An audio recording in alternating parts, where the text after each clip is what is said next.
پورے عالم اسلام کے تمام سنی مسلمانوں کو میرے طرف سے عرس اعلیٰ حضرت مبارک ہو۔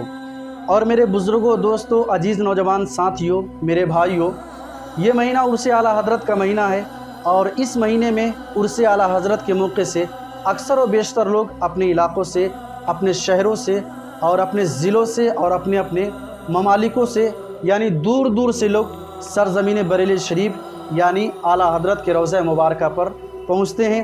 اور کیوں نہیں اعلیٰ حضرت کے روضہ مبارکہ پر پہنچے؟ کیونکہ ہم تمام سنیوں کا عقیدہ ہے کہ اللہ کے ولیوں کی بارگاہ میں جانے سے بگڑی ہوئی تقدیریں بن جاتی ہیں۔ ایک مرتبہ حضور اعلیٰ حضرت رحمۃ اللہ تعالیٰ علیہ فجر کے نماز پڑھنے کے بعد آپ تفریح کے لیے نکلے، اور آپ پان کو زیادہ پسند کرتے تھے اور پان کا زیادہ شوقین تھے۔ لیکن پان تو اعلیٰ حضرت بھی کھاتے تھے، پان آج ہم بھی کھاتے ہیں، لیکن ہمارے پانوں میں اگرچہ تمباکو نہ ہو تو پان کا مزہ ہی نہیں آئے گا، لیکن اعلیٰ حضرت نے ہمیشہ پان کھایا ہے تو آپ کے پانوں میں کبھی بھی تمباکو نظر نہیں آیا ہے۔ تو اعلیٰ حضرت جب تفریح کے لیے نکلے تو ان کو ایک پان کی دکان پر نظر پڑی، تو وہ پان کی دکان پر گئے اور آپ نے پان والے سے کہا کہ ایک پان بنا دو۔ تو جس سے آپ نے کہا تھا کہ پان بنا دو، وہ بھی اعلیٰ حضرت کا مرید تھا، اور جیسے ہی اعلیٰ حضرت کے مرید نے اپنی نگاہ کو اونچی کیا تو دیکھا یہ تو اعلیٰ حضرت ہے، میرے پیر و مرشد ہے، میرے پیر و مرشد ہے۔ ذرا یہ بتائیں آپ، اگرچہ کوئی سچے پیر کا اگر سچا مرید ہو اور اس مرید کے سامنے اگرچہ اس کا پیر آ جائے تو اس کی وہ کتنا قدر کرے گا؟ جتنا اپنی قدر نہیں کرے گا، اس سے زیادہ، اس سے کئی گنا زیادہ اپنے پیر کی قدر کرے گا۔ یہ سچے پیر اور سچے مرید کی نشانی ہے۔ تو اعلیٰ حضرت کے مرید نے اپنے دونوں ہاتھ کو دھولا، اور دھلنے کے بعد ادب کے ساتھ ایک خوبصورت سا پان بنایا، اور پان بنانے کے بعد اعلیٰ حضرت کی بارگاہ میں یوں اس طرح اس انداز میں پان کو پیش کیا۔ اعلیٰ حضرت نے اس طرح پان کو پکڑا، جیسے ہی اعلیٰ حضرت نے پان کو اس طرح پکڑا ویسے ہی اعلیٰ حضرت کے مرید نے اعلیٰ حضرت کا ہاتھ پکڑ لیا۔ جب ہاتھ پکڑا تو اعلیٰ حضرت نے پوچھا میرا ہاتھ کیوں پکڑا ہے، میرا ہاتھ چھوڑ۔ تو مرید نے کہا کہ حضور میں بہت پریشان ہوں، میں بہت پریشان ہوں، میری زندگی غریبی میں، غربت میں گزر رہی ہے، پریشانی میں میری زندگی گزر رہی ہے۔ اعلیٰ حضرت نے پوچھا کیا پریشانی ہے؟ کہا کہ حضور دکان میں گراہک نہیں پہنچتے ہیں، اور کبھی کبھی تو ایسا وقت آ جاتا ہے کہ دکان میں ایک بھی گراہک نہیں پہنچتا ہے، میرے بیوی بال بچے، میرے گھر کے لوگ ایسے بھوکے سو جایا کرتے ہیں، بہت پریشانی ہے۔ کہا کہ حضور ایک تعویذ دے دیں یا کوئی دعا کر دے میرے دکان کے لیے۔ تو حضور اعلیٰ حضرت نے فرمایا کہ ایک قلم اور کاغذ لاؤ، ایک قلم اور کاغذ لاؤ۔ اس پان والے شخص نے ایک قلم اور کاغذ دیا، تو اعلیٰ حضرت نے نہ جانے اس کاغذ پہ کیا لکھا، اور کاغذ کو موڑ کر کے اعلیٰ حضرت نے کہا کہ اپنی تجوری میں اس کاغذ کو رکھ لو، اپنی تجوری میں اس کاغذ کو رکھ لو۔ وہ پان والا شخص اعلیٰ حضرت کا مرید رکھ لیا، اور شام تک اس کی دکان میں اتنی بھیڑ لگی کہ وہ دکان کو اکیلے نہیں سنبھال پا رہا تھا۔ اتنی بھیڑ لگی اس کی دکان میں کہ وہ دکان کو اکیلے نہیں سنبھال پا رہا تھا۔ اس کے گھر کے جو ہوش مند لوگ تھے وہ سارے لوگ مل کر کے پان کی دکان کو چلا رہے تھے، پھر بھی دکان نہیں سنبھال پا رہا تھا۔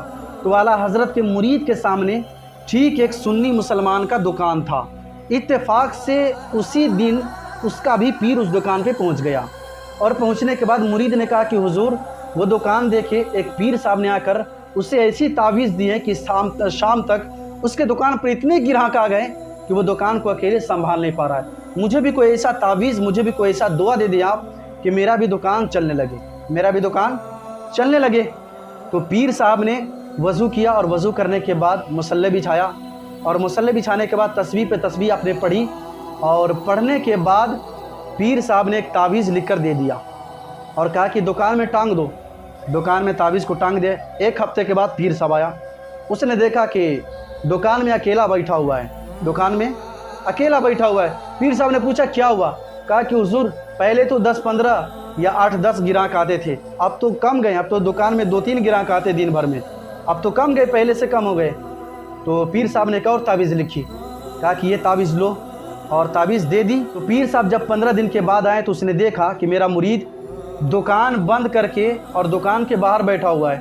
پیر صاحب نے پوچھا کیا ہوا؟ مرید نے کہا کہ حضور پہلے تو 2-4 گراہک آتے تھے، لیکن اب تو ایک بھی نہیں آتے، دکان بند کرنے کی نوبت آ گئی، اس لیے میں نے دکان کو بند کر دیا ہے، دکان کو بند کر دیا ہے۔ اس کا دکان دیکھے، پیر صاحب نے چند دن پہلے ایسی تعویذ لکھی ہے کہ آج تک بھیڑ کم نہیں ہو پائی ہے، آج تک بھیڑ لگی ہوئی ہے۔ تو اس کے پیر صاحب نے کہا کہ ان کا پیر کون تھا، ان کا پیر کون تھا؟ تو پیر صاحب نے کہا کہ ان کا پیر کون تھا؟ تو اس کے مرید نے کہا کہ ان کا پیر کا نام اعلیٰ حضرت ہے۔ پیر صاحب نے کہا کہ اس کے پاس جاؤ اور ان سے کہنا کہ آپ کے پیر صاحب کا تعویذ میرے پیر صاحب مانگ رہے ہیں، اگر وہ اپنے پیر صاحب کی تعویذ دے دے گا تو میں اس تعویذ کی نقل کر کے اور اس تعویذ کو میں دیکھ کر کے لکھ کر کے اور تمہاری دکان میں اگر رکھ دوں گا تو شاید تیرا دکان بھی چلنا شروع ہو جائے گا۔ وہ گیا، اعلیٰ حضرت کے مرید کے پاس گیا اور جانے کے بعد کہا کہ میرے پیر صاحب نے تیرے پیر صاحب کی تعویذ مانگی ہے، آپ دو۔ تو وہ لوگ سچے، اعلیٰ حضرت کے مرید سچے تھے، اس نے تعویذ کو نکالا اور دے دیا۔ تعویذ کو جب لے کر آئے پیر صاحب کی بارگاہ میں تو پیر صاحب تعویذ کو دھیرے دھیرے کھول رہے ہیں۔ جب دھیرے دھیرے کھولا تو تعویذ کے اندر دیکھا کہ تعویذ کے اندر کچھ بھی نہیں لکھا ہوا ہے۔ تو مرید نے پوچھا کہ حضور کیا ہوا؟ کہا کہ تعویذ کے اندر کچھ بھی نہیں ہے تو پھر میں لکھوں کیا؟ تعویذ کے اندر کچھ بھی نہیں نقش کیا ہوا ہے تو پھر میں کیا اتاروں، کیا میں نقل کروں؟ تو مرید نے کہا حضور اس پرچے میں لکھا کیا ہے؟ تو پیر صاحب نے کہا کہ اس پرچے میں صرف اتنا لکھا ہوا ہے کہ سارے لوگ انہی کے دکان سے پان کھایا کرو، سارے لوگ انہی کے دکان سے پان کھایا کرو۔ تو پیر صاحب نے کہا کہ مرید میں تو ایک نہیں 1000 تعویذ لکھ سکتا ہوں، لیکن اعلیٰ حضرت جیسا ہاتھ کہاں سے لاؤں گا؟